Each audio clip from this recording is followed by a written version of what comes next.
جس کی قدر ہم نے اس کی زندگی میں نہیں کی.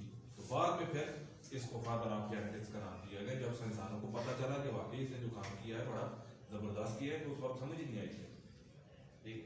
اب مینڈل کو کامیابی کیوں ملی انہیریٹنس کے کانسیپٹس کو سمجھنے میں؟ اس کی دو بیسک وجوہات ہیں. سب سے پہلی سسٹمیٹک اپروچ. اس کی جو اپروچ تھی, اس کا جو سوچنے کا انداز تھا, اس کا جو چیزوں کو آبزرو کرنے کا انداز تھا, وہ بڑا ڈفرنٹ تھا باقی لوگوں سے. کیونکہ اس کی سوچ کیا تھی؟ سائنٹیفک سوچ تھی. وہ چیزوں کو سائنسی انداز میں دیکھتا تھا کہ یہ ایسا کیوں ہو رہا ہے. اور سسٹمیٹک اپروچ کا مطلب یہ ہے کہ کوئی بندہ اگر کسی چیز کو دیکھتا ہے نا, تو اس کے بارے میں اس کے ذہن میں جتنے بھی سوالات آتے ہیں, تو ان سوالات کو جاننے کے لیے وہ سائنٹیفک میتھڈ اپلائی کرتا ہے جو آپ 9th کلاس میں پڑھ چکے ہیں. یہ سب سے پہلے آپ کے دماغ میں کوشچن آئے گا کہ ایسا کیوں ہو رہا ہے. پھر آپ کیا کریں گے؟ اپنے پریویس نالج کے مطابق اس کی ہائپوتھیسز آپ پروپوز کریں گے کہ میرے خیال میں اس کا یہ مطلب ہے. پھر اس کو پروو کرنے کے لیے کیا کریں گے؟ ڈیڈکشن کریں گے. اگر ایسا ہوتا ہے تو پھر ایسا ہوتا ہوگا. ایف اینڈ دین کی جو اسٹیٹمنٹ ہے ہم نے پڑھی تھی. پھر ایکسپیریمنٹس کر کے اس چیز کو پروو کرنے کی کوشش کی جائے گی. اور ایکسپیریمنٹس کرنے کے بعد آپ کے پاس جتنا بھی ڈیٹا اور رزلٹ آئے گا, اس کی انالیسس کے بعد آپ کیا کریں گے؟ رپورٹ دے دیں گے کہ میرے نزدیک میرے ایکسپیریمنٹس کے رزلٹ کے مطابق یہ رپورٹ آنی چاہیے. ٹھیک ہے. تو اس کی اپروچ کیا تھی؟ سسٹمیٹک تھی. تو مینڈل کا سوچنے کا انداز اور اس کا کسی چیز کو آبزرو کرنے کا انداز بڑا سسٹمیٹک تھا, یعنی بڑا ترتیب کے ساتھ ہوتا تھا. اس نے ہمیشہ اپنے شاگردوں کو, وہ ایک ٹیچر بھی تھا سائنس کا, ٹھیک ہے نا, وہ اپنے اسٹوڈنٹس کو اس نے ہمیشہ چیزیں جو سکھائی ہیں وہ ہمیشہ ریشوز میں, تناسب میں سکھاتا تھا. یعنی اگر جس طرح آپ نے وہ ملیریا کے ٹاپک میں پڑھا تھا کہ اگر اتنے مچھر اتنی اگر چڑیوں کو کاٹتے ہیں تو کتنے پھر چڑیاں جو ہیں وہ ملیریا کا شکار ہو جائیں گی, کتنی چڑیاں ملیریا کا شکار نہیں ہوگی. تو یہ تناسب آ جاتا ہے نا, ریشو جس کو ہم کہتے ہیں کہ ایک چیز کے مقابلے میں دوسری چیز کتنی ہے تعداد. سمجھ آ گئی؟ اس کو ریشو ہم کہتے ہیں. اور اس سے پھر اسٹیٹسٹیکل ڈیٹا انالیسس کے لیے ہمیشہ یوز کیا. اسٹیٹسٹیکل ڈیٹا کون سا ہوتا ہے؟ شماریات, حساب کتاب کا. ٹھیک ہے نا, یعنی وہی ریشوز کے بارے سے اس کو کون سا ڈیٹا کہتے ہیں؟ Statistical data. ٹھیک ہے. جس طرح ہم اپنے اگر کنٹری کی بات کریں, ہم کہتے ہیں کہ اگر ہمارے ملک میں اتنے پیسے ہوتے تو ہم اتنا مطلب جی ڈی پی ہماری ہوتی ہے, اتنی ہم ترقی کر سکتے تھے. یعنی اس میں بھی اگر اور پھر کی اسٹیٹمنٹ ہے.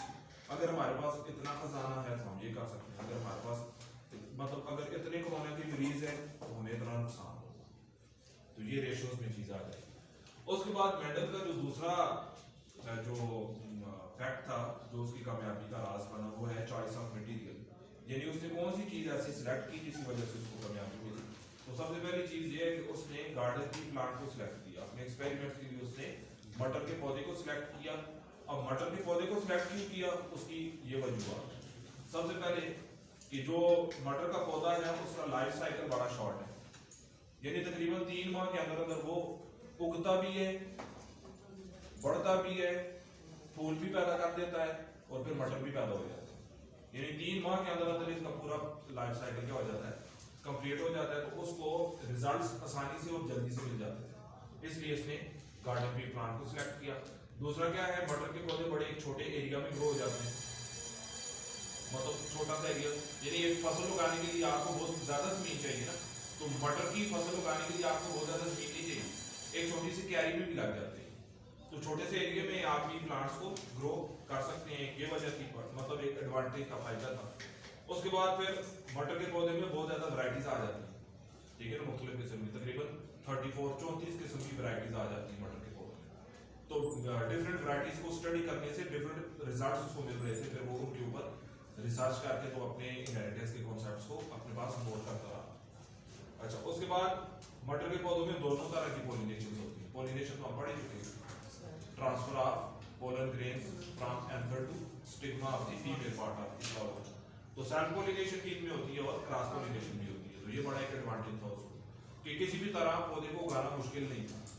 اگر سیلف پولینیشن نہ ہوتی, کراس پولینیشن ہوتی تو اس کے لیے زیادہ مشکل ہوتا, کیونکہ سیلف پولینیشن خود ہی ہو جاتی ہے. کراس پولینیشن سے یہ ہے کہ ایک پلانٹ کے فلاور سے میل پارٹ سے پولن اٹھا کے پھر دوسرے پلانٹ کے فیمیل پارٹ کے اسٹگما پہ اوپر خود گرانے پڑتے ہیں, یا پھر نیچرلی اگر ہو تو ونڈ اور انسیکٹس کے ذریعے ہوتا ہے. سیلف پولینیشن تو خود ہی ایک ہی فلاور کے اوپر ہو جاتی ہے. تو یہ بھی اس کا ایک فائدہ تھا. دوسرا یہ تھا کہ پی پلانٹس ریمین سیف فرام پیسٹسائڈ.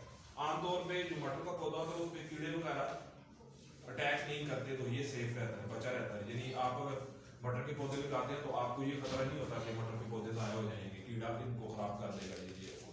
ٹھیک ہے, تو یہ 5 پوائنٹ تھے جن کی وجہ سے اس نے پی پلانٹ کو سلیکٹ کیا, پھر اپنے سارے کے سارے ایکسپیریمنٹ اس نے پی پلانٹ کے اوپر کیے. اچھا, اب پی پلانٹ کی کون سے کریکٹرز اس نے اسٹڈی کیے میڈل نے.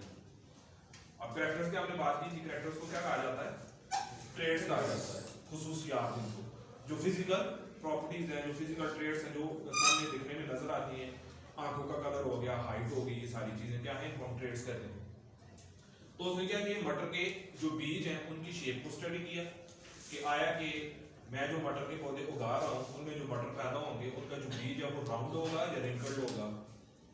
راؤنڈ گول ہوتا ہے, رنکلڈ جھری والا, مطلب جو آپ اپنی زبان میں اس کو کیا کہتے ہیں, سلوٹیجز پہ پڑی ہوتی ہیں بہت, مطلب آپ کہہ سکتے ہیں شرنکڈ, سکڑا ہوا بیج ہوتا ہے, ایک گول ہوتا ہے ایک سکڑا ہوا بیج ہوتا ہے, اس کو رنکلڈ کہتے ہیں.